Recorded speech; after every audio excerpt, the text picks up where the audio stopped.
नमस्कार। बहुत स्वागत है आप सभी दर्शकों का कन्या राशि के लिए शुक्र राशि परिवर्तन के इस वीडियो में। मित्र घर आए दैत्य गुरु।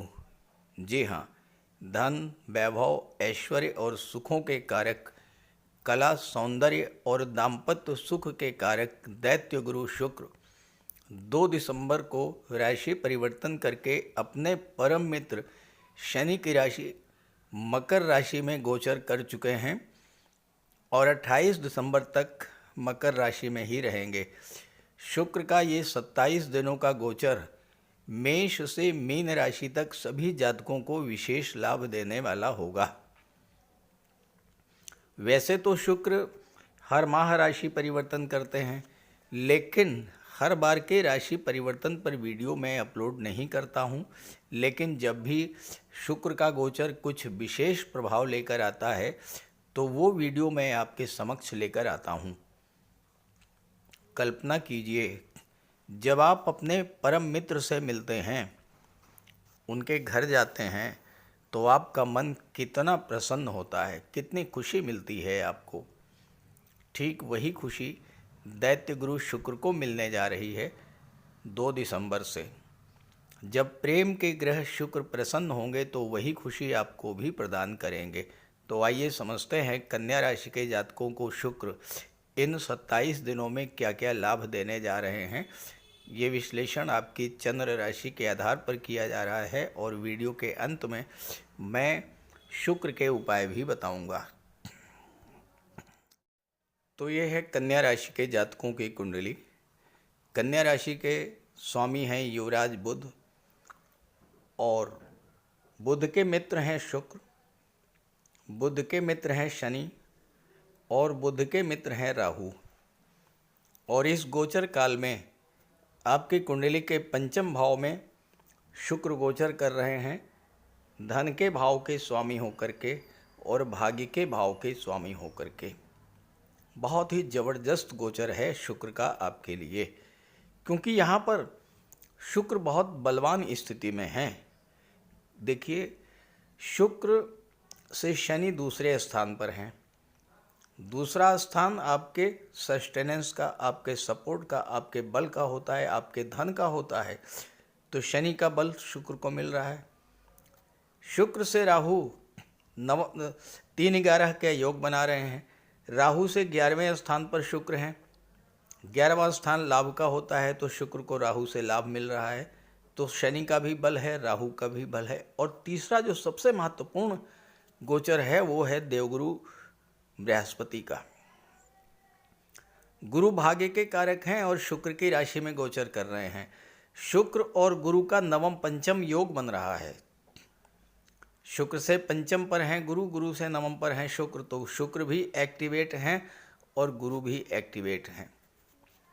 अब ये समय तो आपके लिए ज़बरदस्त लाभ देने वाला है कि जब भाग्य के कारक भाग्य के भाव में हैं और शुक्र से नवम पंचम योग बना रहे हैं, तो भाग्य का साथ तो मिलना ही मिलना है। 2 ऐसे ग्रह जो धन के कारक हैं तो धन प्रदान करेंगे।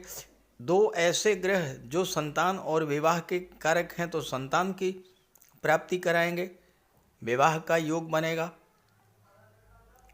तो आइए समझते हैं कि 2 दिसंबर से 28 दिसंबर के बीच कन्या राशि के जातकों को कौन कौन से बड़े लाभ मिलने जा रहे हैं। शुक्र का गोचर पंचम भाव में है। भाग्य के स्वामी होकर के, धन के स्वामी होकर के पंचम भाव में गोचर कर रहे हैं। एक त्रिकोण के स्वामी होकर के दूसरे त्रिकोण में गोचर कर रहे हैं। तो 5वें भाव के सभी शुभ फल तो आपको मिलने ही मिलने हैं। शुक्र की दृष्टि एकादश भाव पर है तो लाभ के भाव के भी फल आपको मिलेंगे। अब 5वां भाव क्या है? संतान का होता है।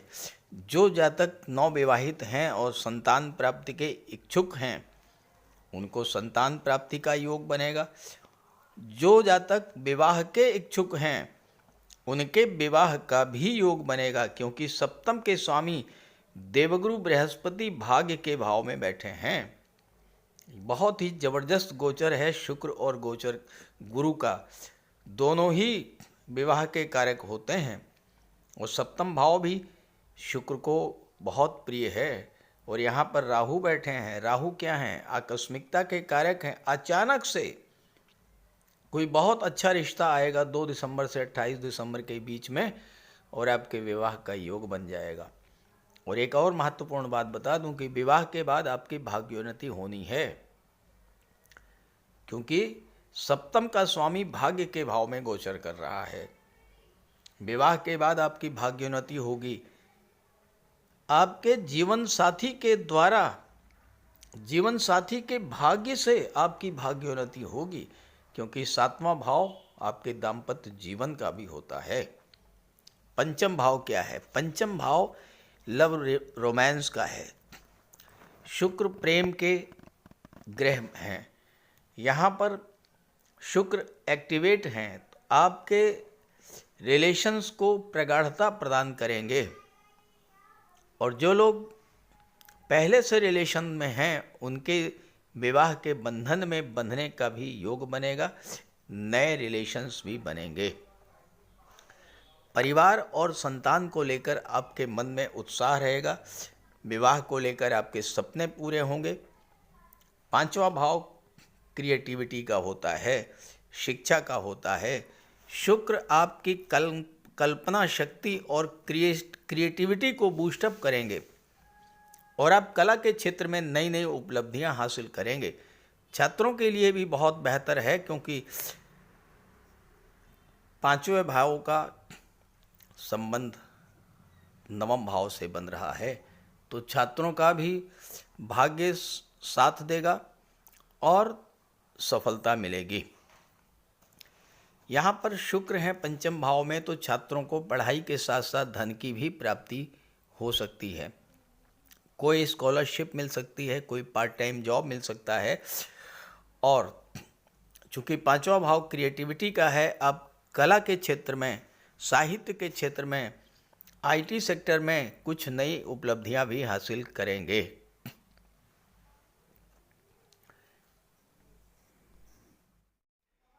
कन्या राशि के जातकों के लिए शुक्र एकादश भाव लाभ के भाव पर दृष्टि डाल रहे हैं और धन के भाव के स्वामी हैं। तो 11वें भाव, दूसरे भाव और भाग्य के भाव, तीनों ही भाव पर शुक्र का नियंत्रण है। और शुक्र होते हैं धन के कारक। शुक्र आपकी इच्छाओं को, आपके डिज़ायर्स को शो करते हैं। और 11वां भाव जो होता है, ये आपकी इच्छाओं को, आपके सपनों को रिप्रेजेंट करता है। शुक्र के प्रभाव से आपकी इनकम तो बढ़ेगी ही, आपकी कोई पुरानी इच्छा भी पूरी होगी। ऐसे जातक जिनकी जन्म कुंडली में इस तरह का योग बनता है कि शुक्र लाभ के भाव, धन के भाव और भाग्य भाव तीनों पर जिन शुक्र का नियंत्रण हो, तो ऐसे जातकों के पास धन वैभव की कमी नहीं होती है। गाड़ी बंगला, सुख सुविधा के साधन, ये सब कुछ मिलता है। और ऐसा जातक कला के क्षेत्रों से, अपनी क्रिएटिविटी से, अपनी वाणी से बहुत अधिक धन अर्जित करता है। अब गोचर में ये राजयोग, ये योग बन रहा है।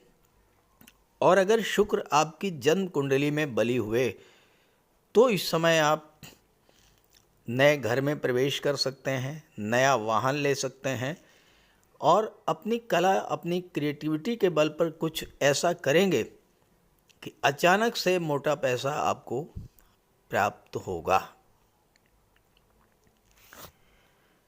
धन संचित नहीं हो रहा था। धन संचय के जो प्रयास आप कर रहे थे, उसमें सफलता नहीं मिल रही थी। अब आपका भाग्य आपका साथ देगा। धन संचय में भी आपको सफलता मिलेगी। शेयर में, गोल्ड में आपका निवेश बढ़ेगा। इस गोचर का और अधिक लाभ अगर आप लेना चाहते हैं, तो माता लक्ष्मी की आराधना कीजिए, महिलाओं का सम्मान कीजिए। दूसरा भाव वाणी का होता है, महिलाओं के प्रति कटु वचन का प्रयोग ना करें, उनको कष्ट ना दें, उनका दिल ना दुखाएं और घर को साफ सुथरा रखें, स्वच्छ रखें, साफ सफाई का ध्यान रखें, खुद भी अच्छे से रहें, मन में विचारों में पवित्रता रखें। शुक्र प्रेम के ग्रह हैं, भक्ति के ग्रह हैं। आपका आराध्य देव कोई भी हो, किसी की भी भक्ति आप करते हो, पूरे मन से भक्ति करें। भगवान कृष्ण की, माता लक्ष्मी की पूरे मन से भक्ति करें। आप देखिए शुक्र आपको इस गोचर काल में कितना बड़ा लाभ दे करके जाएंगे, और न केवल आपको बल्कि आपकी संतान को, आपके पिता को भी लाभ मिलेगा। एक महत्वपूर्ण बिंदु जिसको लेकर के आपको बहुत सावधान रहना है, उसको भी समझ लीजिए। एकादश भाव में मंगल का गोचर है, कर्क राशि में, अपनी नीच की राशि में। मंगल अष्टम भाव के स्वामी हैं और मंगल की दृष्टि दूसरे भाव पर पड़ रही है। अब एक तो मंगल वैसे भी मैलेफिक प्लेनेट हैं, उस पर से नीच की राशि में गोचर कर रहे हैं। तो पहली बात तो स्वास्थ्य का विशेष ध्यान रखिएगा। दूसरी बात, अपनी वाणी पर विशेष संयम रखिएगा, क्योंकि वाणी के कारण ही घर परिवार में, कार्यस्थल पर तनाव की स्थितियां बन सकती हैं। और तीसरी बात, मंगल तीसरे भाव के स्वामी हैं। तीसरा भाव संचार माध्यमों का होता है। 2 दिसंबर से 28 दिसंबर के बीच किसी तरह का कोई साइबर फ्रॉड हो सकता है, इसको लेकर बहुत सावधान रहिएगा। अगर आपकी कन्या राशि है, कोई OTP आपके मोबाइल पर आता है और आपसे मांगा जाता है, भूल करके भी OTP शेयर मत कीजिएगा। अपना पासवर्ड किसी को आपने दे रखा है, तुरंत चेंज कर दीजिए। व्हाट्सएप पर कोई मैसेज आता है अनजान व्यक्ति का, भूल करके भी उस मैसेज को मत देखिए। और तीसरी जो महत्वपूर्ण बात मैं बताने जा रहा हूँ, शुक्र मंगल का दृष्टि संबंध जब बनता है तो मेल फीमेल के बीच आकर्षण बहुत अधिक बढ़ जाता है। एक्स्ट्रा मैरिटल अफेयर्स को लेकर के आप विशेष सावधान रहिएगा, क्योंकि सप्तम में राहु बैठे हैं। दाम्पत्य जीवन में एक विस्फोटक स्थिति बन सकती है, किसी ऐसे रिलेशंस को लेकर के जिस रिलेशन के कारण आपका दाम्पत्य जीवन प्रभावित हो रहा है। इस बात का विशेष ध्यान रखिएगा और शुक्र का उपाय करते रहिएगा, तो कोई समस्या नहीं आएगी। तो बात करते हैं उपायों पर। अगर आप लगातार आर्थिक संकट झेल रहे हैं, परिवार में कलह और तनाव की स्थितियां बनी हुई हैं, आपके विवाह में देरी हो रही है, धन जो आपको मिलना चाहिए वो आपको नहीं मिल रहा है, तो शुक्र का उपाय कीजिए। शुक्र ग्रह को मजबूत करने के लिए माता लक्ष्मी की आराधना कीजिए। शुक्रवार के दिन स्नान ध्यान करके, श्वेत वस्त्र धारण करके श्री सूक्त या लक्ष्मी सूक्त का पाठ कीजिए। साफ सफाई का विशेष ध्यान रखिए, घर को साफ रखिए, घर की दहलीज को स्वच्छ रखिए, साफ सुथरे वस्त्र धारण कीजिए, इत्र का प्रयोग कीजिए, महिलाओं का सम्मान कीजिए, भूल करके भी महिलाओं का अपमान मत कीजिए और उन्हें किसी तरह का कष्ट मत दीजिए। अगर आप कर सकें तो शुक्रवार का व्रत कीजिए। शुक्रवार के दिन श्वेत पदार्थों का दान कीजिए, चीनी है, दूध है, चावल है, दही है, श्वेत वस्त्र हैं, इन चीज़ों का दान कीजिए। कन्याओं को भोजन कराइए, खीर, मिष्ठान्न, स्वयं भी श्वेत पदार्थों का ही भोजन कीजिए और शुक्र से संबंधित किसी भी वस्तु का दान ग्रहण मत कीजिए भूल करके भी। किसी योग्य ज्योतिषी की सलाह लेकर के हीरा या मोती भी आप धारण कर सकते हैं। ये सब उपाय करेंगे तो शुक्र को बल मिलेगा और आपके जीवन की आर्थिक समस्याएं, पारिवारिक समस्याएं समाप्त होंगी। नमस्कार।